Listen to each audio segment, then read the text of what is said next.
इसलिए मौजूदगी क्योंकि आज राम मंदिर संपूर्णता की ओर प्रधानमंत्री मोदी पहुंच चुके हैं। अयोध्या की धरती पर विनोद मेरे सहयोगी लगातार मौजूद है और हम लोग यहां से हर एक तस्वीर आपको इस कवरेज की बड़ी तस्वीरें दिखा रहे हैं। विनोद, एक बड़ा मौका है, आज इतिहास का दिन स्वर्ण अक्षरों में अंकित, और इससे स्वर्ण अक्षरों में अंकित कि जिस राम मंदिर का इंतजार 500 सालों से था वो राम मंदिर अपने संपूर्णता की ओर। और अब से थोड़ी देर पहले हमने तस्वीरें देखी जब प्रधानमंत्री मोदी का हेलीकॉप्टर यहां पर लैंड किया है साकेत महाविद्यालय में। बिल्कुल, देखिए, और बड़ी बात यह है कि साकेत से जब पीएम मंदिर तक आएंगे वो बकायदा एक रोड शो की तरह किया जाएगा, क्योंकि पिछली बार जब प्रतिष्ठा था तब भी पीएम आए थे, लेकिन उस वक्त आप यहाँ के आम लोगों से इंटरेक्शन नहीं हो पाया था। तो ये कहा गया कि इस बार जो है कम से कम आम लोग उनको देख पाएंगे, और इसीलिए करीब 5000 जो स्वयं सहायता समूह की महिलाएं हैं उनको लगाया गया है ताकि वो स्वागत कर पाएंगी। और अलग जगहों पे पूरा बैरिकेड करके लोगों के लिए व्यवस्था की है कि जो लोग अपने घरों पे हैं वो कम से कम पीएम को इस बार देख ले। अयोध्या वासियों की शिकायत रहती है। एक बड़ा अंतर है विनोद, हमने कई सारे कार्यक्रम देखे, आपने लखनऊ से आकर बहुत कवर किया, हमने शिलान्यास देखा, हमने प्राण प्रतिष्ठा समारोह देखा जिसमें बहुत सारे वीआईपीज दिखे थे। इस बार का कार्यक्रम इस लिहाज से भी अलग है क्योंकि वीआईपीज की चकाचौंध से दूर रखा गया है। प्रधानमंत्री है, मुख्यमंत्री है, गवर्नर, आरएसएस प्रमुख मोहन भागवत, इसके अलावा वो लोग जो वीएचपी के हैं, इसके अलावा वो लोग जो राम मंदिर आंदोलन में जुड़े रहे, इसके अलावा वो लोग जो अयोध्या के प्रबुद्ध लोग हैं, उन सभी लोगों को बुलाया गया और जगह दी गई। एक और है 100 ऐसे लोगों को भी इस बार बुलाया गया है जिन्होंने जो है दान किया, करीब जिनका दान 1 करोड़ से ज्यादा का है, उनके ऐसे 100 लोगों को भी बुलाया गया है ताकि उनकी भी सहभागिता जो राम मंदिर बनी है उस पर दिखाई दे सके। तो इस लिहाज से ये बहुत इंपॉर्टेंट है कि इस बार जो खास आम यहाँ के लोग हैं, खास तौर पर जो पूर्वांचल के लोग हैं, उनको भी बुलाया गया है। कुछ साधु महंत यहाँ पे महाराज जी इधर आइए, आप इधर आइए 1 मिनट। आप कहाँ से आए? एक बात सुनिए। अच्छा, ओके, देखिए, तो बड़ी बात है, आप आइए, कहाँ से आए हैं? मैं हनुमानगढ़ी से हूँ। आप लोगों को तो बुलाया नहीं गया, फिर भी आप लोग पहुंचे यहाँ पे अंदर। आपको नहीं, तो क्या करेंगे आप लोग? क्या करेंगे, यहीं रहेंगे, यहीं से सुनेंगे, कुछ अनाउंस हो रहा है सुनेंगे। तो मतलब मन में है कि मंदिर देख ले, दर्शन हो जाए, इस बड़े उत्सव में शामिल हो सके। था लेकिन नहीं आ पाए, नहीं हो। ऐसे बहुत सारे लोग हैं, आप देखिए, जो नहीं होना चाहिए, ऐसा सबको होना चाहिए। सबको, कम से कम संतों को तो जाना चाहिए था। देखिए, बहुत सारे लोग हैं अब जो पहले भी शिकायतें थी कि बहुत सारे लोगों को नहीं मिलता है, इसलिए मौका इस बार जो है आम लोगों को दिया गया ताकि आम जो लोग हैं वो यहाँ शरीर होकर से, खासतौर पर जो पूर्वांचल, मतलब जहाँ पे ये मंदिर है, इस हिस्से के बड़े सारे लोगों को निमंत्रण दिया गया है जो अलग अलग सेक्शन के। पीछे देखिए, कुछ लोग नाच गा रहे हैं, धूम मचा रहे हैं लोग जो है राम भक्ति की धुन पर। ये तस्वीरें मैं आपको दिखा देता हूँ इससे पहले कि मैं आगे बढ़ूं कि आप लोग गा रहे हैं। श्री राम जानकी बैठे हैं मेरे सीने में, श्री राम जानकी बैठे हैं मेरे सीने में, श्री राम, जय श्री राम। अनमोल कोई भी चीज मेरे नाम की नहीं, वाह वाह, दिखती अगर छवि उसमें श्री राम की नहीं। राम रसिया हूँ मैं, राम सुमिरन करूँ,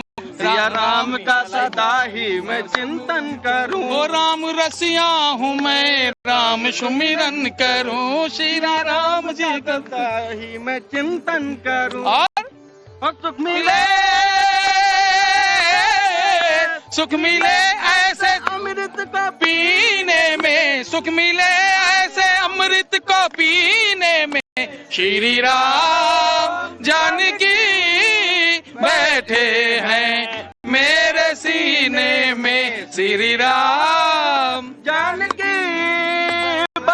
देखिए, ये तस्वीरें हैं लोगों के मन में राम भक्ति का जोश, राम भक्ति का जुनून, और इसलिए क्योंकि जिस राम मंदिर, जिस अयोध्या की बातचीत वो किस तरीके से अपने संपूर्णता की ओर प्रधानमंत्री मोदी अब से थोड़ी देर बाद वो अपने काफिले के साथ निकलकर राम मंदिर परिसर में पहुंच जाएंगे। लेकिन उससे पहले एक बड़ी खबर आपको बता दें, बड़ी खबर है, धर्म ध्वजारोहण से पहले अखिलेश यादव का पोस्ट है और उस पोस्ट में संकेत है अयोध्या आने का।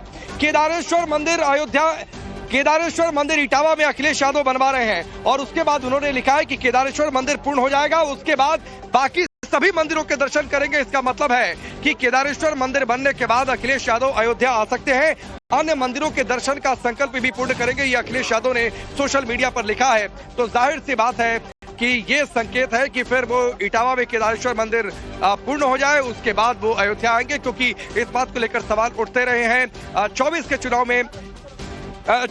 चुनाव में जिस तरीके से यहाँ पर जीत मिली और उसके बाद से ये सवाल रहा। कल भी हम इस बात को लेकर चर्चा कर रहे थे कि आखिरकार प्रधानमंत्री मोदी फिर आ रहे हैं अयोध्या, कब आएंगे अखिलेश यादव और राहुल गांधी, क्या आएंगे या नहीं आएंगे, ये तमाम बातें हैं। अशोक यादव समाजवादी पार्टी के जुड़े हुए हैं, सीधे उनका रुख कर लेते हैं। तो अशोक भाई, बुलावा आ गया क्या? नहीं, देखिए ऐसा है राकेश जी, अभी हमारे राशिद जी ने बिल्कुल आपने जो कहा वही चीज ट्वीट भी उन्होंने किया है कि पूर्णता ही पूर्णता की तरफ ले जाती। और हमारा जो इटावा में महादेव भगवान केदारेश्वर महादेव जी का जो मंदिर बन रहा है, जब वो पूर्ण हो जाएगा, वो संकल्प लिया गया है कि वो मंदिर पूर्ण हो जाएगा, फिर जितने भी मंदिरों का दर्शन है पूरे हिंदुस्तान में, सब मंदिरों का दर्शन जहां जहां भगवान का आशीर्वाद होगा, हम लोग जाएंगे वहां दर्शन करेंगे। लेकिन सवाल ये उठता है कि अपूर्ण मंदिर का इस तरह से राजनीतिक स्टंटबाजी क्यों? अभी तो मैं स्वामी अभिमुक्तेश्वरानंद जी को सुन रहा था, वो कह रहे थे कि अगर मंदिर पूर्ण होता है तो उस पर कलश चढ़ाया जाता है, अब कलश के बाद ध्वजा चढ़ती है, लेकिन अभी 2 से 3 साल और लगेगा। और उन्होंने ये भी कहा कि यह राजनीतिक कार्यक्रम है, इस पर ज्यादा फोकस करने की जरूरत नहीं है, और धर्म ध्वजा अगर ठीक है लगाया जा रहा है। सुनिए अशोक भाई, अगर आप इस बात का जिक्र कर रहे हैं, अगर सुनिए अशोक भाई, सुनिए, आज ऐसे मौके पर, शुभ मौके पर अगर आप जिन बातों का जिक्र कर रहे हैं, तो या तो आप आधा ज्ञान लेकर बैठे हुए हैं, ठीक है, और या तो अगर आप लोगों ने संकल्प ले लिया, अब चर्चा शुरू हो गई कि अखिलेश यादव अयोध्या आ जाएंगे, तो छोड़ दीजिए ना इस बात को। और अगर ये संकल्प था कि केदारेश्वर मंदिर बनने के बाद ही अयोध्या जाएंगे, तो पहले ही बोल देते कि पहले इटावा का केदारेश्वर मंदिर बन जाएगा और वहां पर पूजन करेंगे, उसके बाद अयोध्या जाएंगे, फिर सवाल ही खत्म हो जाता। तो बुलावा आएगा तो जाएंगे, बुलावा आएगा तो जाएंगे। अयोध्या में जीत गए, प्रभुराम का आशीर्वाद मिल गया, ये बार बार कहते रहे, तो जो प्रभुराम आपको आशीर्वाद देते रहे वो देते रहे, वो प्रभुराम आपको बुला नहीं रहे हैं। तो ये सवाल उठते थे। मंदिर संपूर्ण है, और अगर आपको थोड़ा सा सनातन का ज्ञान हो अशोक यादव, तो जब मंदिर संपूर्ण हो जाता है, धर्म ध्वजा पताका फहराई जाती है, तो वो संपूर्णता का प्रतीक उसके होता है। उसके बाद मंदिर से निर्माण से जुड़ा कोई कार्य शेष नहीं रह जाता है। तो ये मतलब उसमें करिए कि ये अधूरा रह गया, वो अधूरा रह गया, तो फिर थोड़ा सा ज्ञान लेकर आइए सर। और रही बात पॉलिटिक्स की, सुन लीजिए अशोक यादव, प्राण प्रतिष्ठा भी जब हुई थी, तो प्राण प्रतिष्ठा के लिए गर्भगृह का संपूर्ण होना जरूरी है, पूरे मंदिर के भवन का संपूर्ण होना जरूरी नहीं है। और मैं आपको इतिहास में कई सारे ऐसे मंदिर गिनवा दूंगा जिसमें स्थापना हो गई, प्राण प्रतिष्ठा हो गई और मंदिर भवन का कार्य चलता रहा। और ये चर्चा मैं पुरानी डिबेट में जाना नहीं चाहता हूं, वरना 1.5 साल पहले ये सारी बातें आपको गिनवाई गई थी। बोलिए।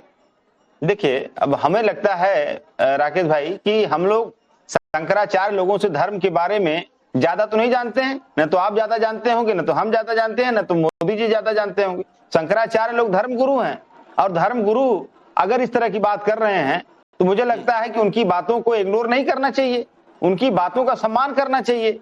और उन्होंने अभी उन्होंने कहा है जी, देखिए राकेश जी, उन्होंने कल कहा है, स्वामी अभिमुक्तेश्वरानंद जी ने कल कहा है कि अभी मंदिर को 2 से 3 साल और लगेगा कंप्लीट होने में। और उन्होंने ये भी कहा कि मंदिर को पूर्ण होने पर अरे कहां भाई। अच्छा चलिए अशोक यादव, मुझे आप बताइए, मंदिर निर्माण में कौन सा कार्य अधूरा है? बताइए, आपको लगता है कि मंदिर अभी भी अधूरा है? बताइए क्या बचा है बनाने के लिए। देखिए, जो हम लोगों का फील्ड नहीं रहता, उसमें हम लोग उस फील्ड के लोगों से सीखते हैं। और अगर हमारे फील्ड का तो बताइए, नहीं है, तो मत बोलिए, आप बताइए ना क्या अधूरा रह गया। अरे भाई सुनिए, आप बताइए क्या अधूरा रह गया मंदिर। आप ये सवाल हमारे शंकराचार्य जी से आपको पूछना चाहिए, या भाजपा को पूछना चाहिए, जब वो मीडिया में बयान दे रहे हैं शंकराचार्य जी। आप बताइए क्या अधूरा रह गया। देखिए, पूछ रहा हूँ क्या अधूरा रह गया, बताइए। राकेश जी, अगर शंकराचार्य जी ने कहा नहीं बात कि मंदिर अभी 2-3 साल और लगेगा, ये बात मैंने अपने मन से तो नहीं कही ना, ये बात तो स्वामी अभिमुक्तेश्वरानंद जी ने कही, अब पूरे दुनिया देश के सामने कही। ये बात तो अब सुनिए, मैं साध्वी प्रज्ञा भारती को लाता हूँ। सुनिए अशोक यादव सुनिए, अशोक यादव सुनिए, ये मंदिर ट्रस्ट की ओर से भी कहा गया है कि मंदिर निर्माण का कार्य पूरा हुआ, और थोड़ा सा भी सनातन का ज्ञान रखिए, तो धर्म ध्वजा जब लग जाती है तो मंदिर निर्माण पूर्ण हो जाता है, तभी लगता है। मंदिर निर्माण अधूरा रहता है तो नहीं लगता है। पहली बात, जो अधूरा कार्य मैं आपको बता देता हूँ, थोड़ा सा ज्ञानवर्धन कर दीजिए, आगे काम आएगा। बाउंड्री वॉल का काम थोड़ा सा अधूरा है, कुछ सौंदर्यीकरण का, कुछ ऐसी चीजें जिनका मंदिर में पूजा पाठ और मंदिर के निर्माण से सीधे तौर पर कोई लेना देना नहीं है, कुछ सुविधाओं का काम वो अधूरा है। तो ये सारे कार्य अधूरे हैं। अब साध्वी प्रज्ञा भारती, मुझे एक बात बताइए, धर्म ध्वजा कब फहराई जाती है? मंदिर निर्माण, कलश स्थापना सब हो जाती है शिखर पर, उसके बाद या उसके बाद भी कुछ अधूरा रह जाता है? जरा अशोक यादव को बताइए। सबसे पहले तो राकेश जी, मैं टाइम्स नाउ नव भारत के माध्यम से सभी भारतवासियों को, सनातनियों को आज के दिन की ध्वजारोहण के इस पावन दिवस की हार्दिक शुभकामनाएं देती हूँ। इतना सुंदर दिवस है तो इसमें कुछ पॉजिटिव बातें करते हैं, उसके बाद इनके प्रश्न का जवाब भी दे देंगे। देखिए, राम मंदिर कोई संरचना नहीं है, ये भारत की सभ्यतागत स्मृति है जो 500 वर्षों के संघर्ष, बलिदान और अटूट विश्वास के बाद पुनर्जीवित हुई है।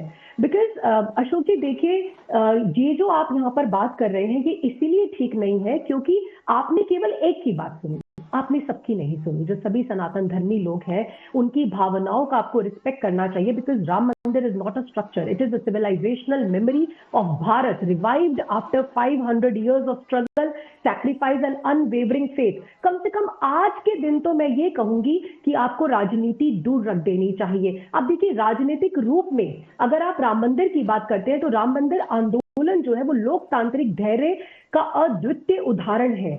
आप बात कर रहे हैं कि ध्वजारोहण कब करना चाहिए, मंदिर इनकम्प्लीट है। देखिए, मंदिर इनकम्प्लीट नहीं है।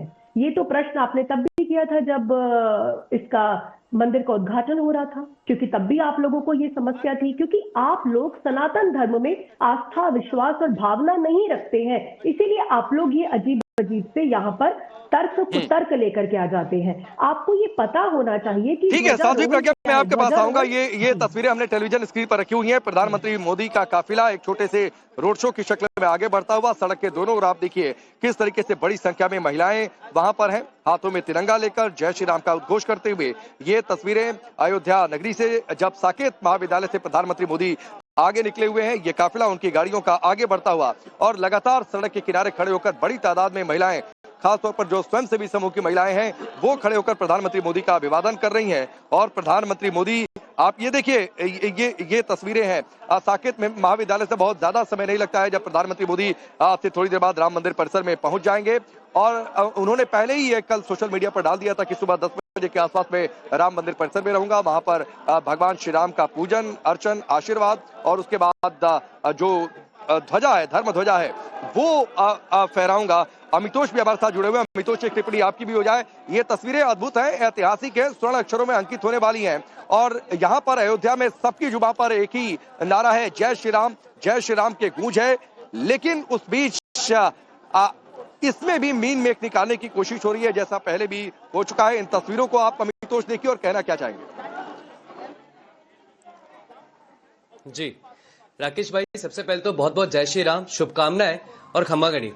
मुझे लगता है कि इनका, अशोक यादव का एक ही बात पे मैं जवाब देता हूं, वो है कि चढ़ो मुगलों की छाती पर भगवा लहराए, कसम बाबर राम की खाई थी, मंदिर वही बना है। और कब्र से उठ के भी बाबर देख ले, इन लोगों के वो जिन है और वो चिन्ह है जो इनकी छाती से नहीं निकल रहे।